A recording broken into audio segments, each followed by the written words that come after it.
Firstly, what were some of the surprising lessons that you took from learning drinks? And actually, were there any lessons you applied from learning about drinks to food? 1,000%. There are different things.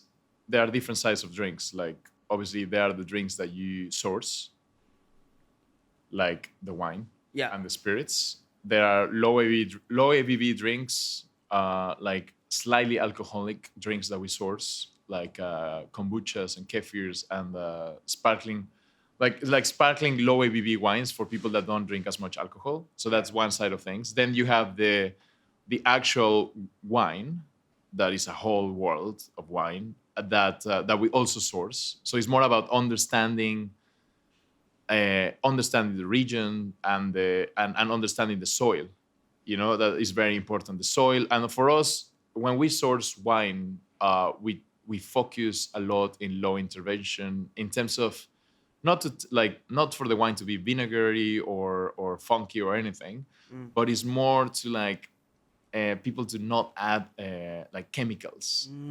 Because I don't want to import ingredients from Mexico. So I don't want to use avocados or limes or lemons, the things that have been sprayed. Like I've been in markets around the world, and you can see that they get the fruits unripe, like completely rock hard green, and then they spray a chemical in the floor, and then they change color. And then you can see how they turn bright red, or turn yellow, and then that allows them to stay like to hold the whole trip until like they are here in Europe. And that's the same with wine. Like we want to work with people that care about about nature, and they work biodynamically, and they don't add a lot of chemicals to the bottles or to the wine or to the plants. So that's the other side of things. And then the other side of drinks is the spirits. So we have spirits that are coming from Mexico, and mezcal is a big part of it. Mm-hmm. And with mezcal, I also been learning that it also doesn't have any chemicals. It's also chemical free, and it's also additive free. They don't add any sugar. They don't add anything, and it's coming from a natural plant. So then when you drink mezcal, you're actually drinking something natural with natural sugars. That is very important.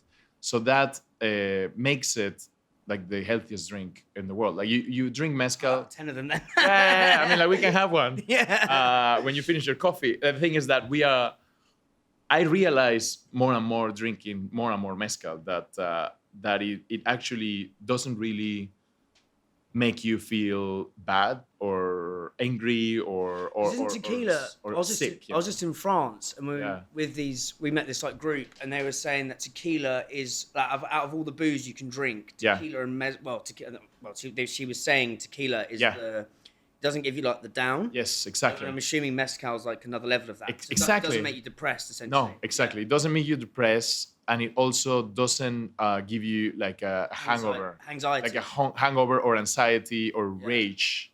Rage. Rage. It actually gives you. Rage, when you're like drunk and you're like, oh. Like that doesn't happen. If I have beers, I get like sloppy, and I'm like, right. Whereas I just need a bit of mezcal. Exactly. Mezcal brings you up into a way of joyful moment, and also it opens up conversation. It's really good for like these kind of things. And tequila is a type of mezcal, technically. Okay. So tequila is a type of agave spirit. And but the problem, the thing about tequila is that tequila regulation, it only like you can name tequila something as soon as it has, I don't remember, it is 49 or 51% agave. So then the rest of whatever you put on the tequila, it can be sugar, it can be sugarcane, it can be straight alcohol, it can be anything. So then tequila depends on which tequila is gonna be good or bad for you. Where mezcal is a little bit more controlled, and if you see that it's 100% agave, it's actually much better for you. But then in terms of like what you were asking, sorry.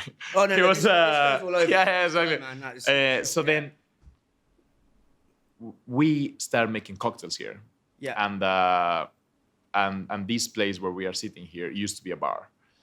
a cocktail bar, and I learned so much about how the bartenders will and the mixologists will mix flavors.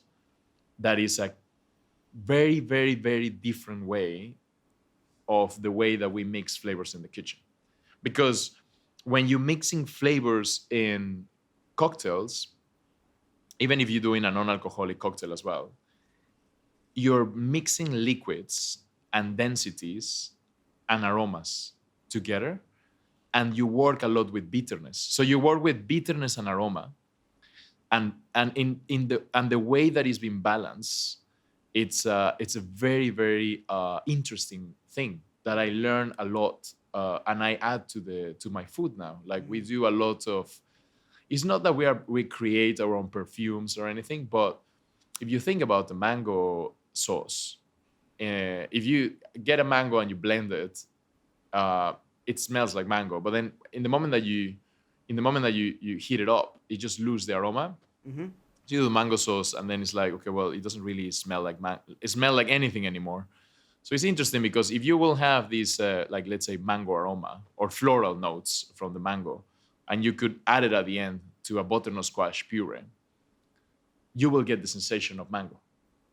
So it's a very interesting thing to add aromas, even if it's like, if you drink a bitter of the ones that they add to whatever Negroni or whatever it is, it's undrinkable. If you drink lime juice, just like that, it's undrinkable, but it's powerful. Yes. So then, and very aromatic. So doing really aromatic, powerful condiments is what I learned from the mixologists. And that is what we do for every single dish. You apply it to your food now. Yeah. Amazing.